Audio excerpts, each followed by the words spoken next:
Can you stop paying child support if you've been laid off in Oklahoma due to the coronavirus? I'm attorney James Wirth, and we're about to talk about child support and the pandemic and how they affect each other. Okay, so first off, you got a court order for child support. It's based on you making a certain amount of money, and then you lose your job due to a layoff or due to other circumstances from the coronavirus, COVID-19 or something else. So you're in a circumstance where you've got the order to pay, but it's difficult for you to pay. So a couple things.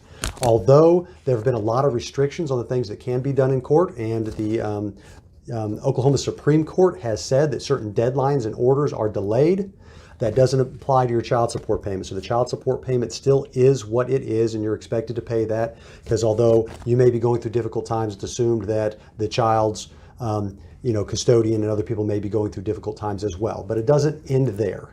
If you've had a change in your income due to a layoff, or due to losing your job or a reduction in hours, any of those circumstances, that does affect the amount you should be paying for child support, but it doesn't automatically change. It's incumbent on you to file with the court for a modification due to a change in your income.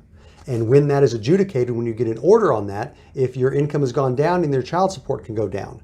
And that order can be retroactive, but only retroactive to the date that you filed the request. So if you don't file with the court requesting that your child support be lowered, it won't be lowered. And if you wait 5 months to do it, then it's not going to go back to the date when your income changed. It's only going to go back to the date of filing. So there are limited things that can be done in court right now, but one thing that can be done in Tulsa County and elsewhere is you still can file pleadings, although the procedures have changed. So if you've had a change in income, don't wait. Make sure you get that motion to modify child support on file.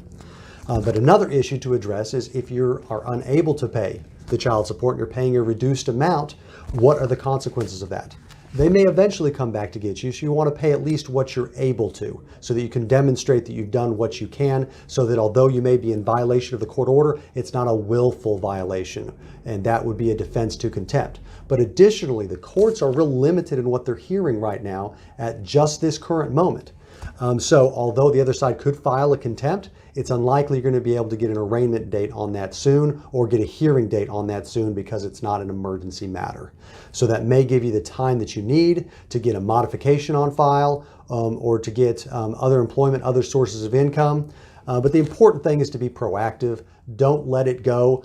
Don't wait until you've got a new source of income to file a modification, because then it's too late and it can't be retroactive anyway.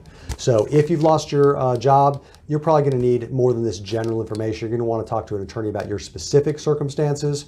My firm does offer consultations for that. If you'd like to talk to me or another lawyer at the firm, go to makelawEasy.com.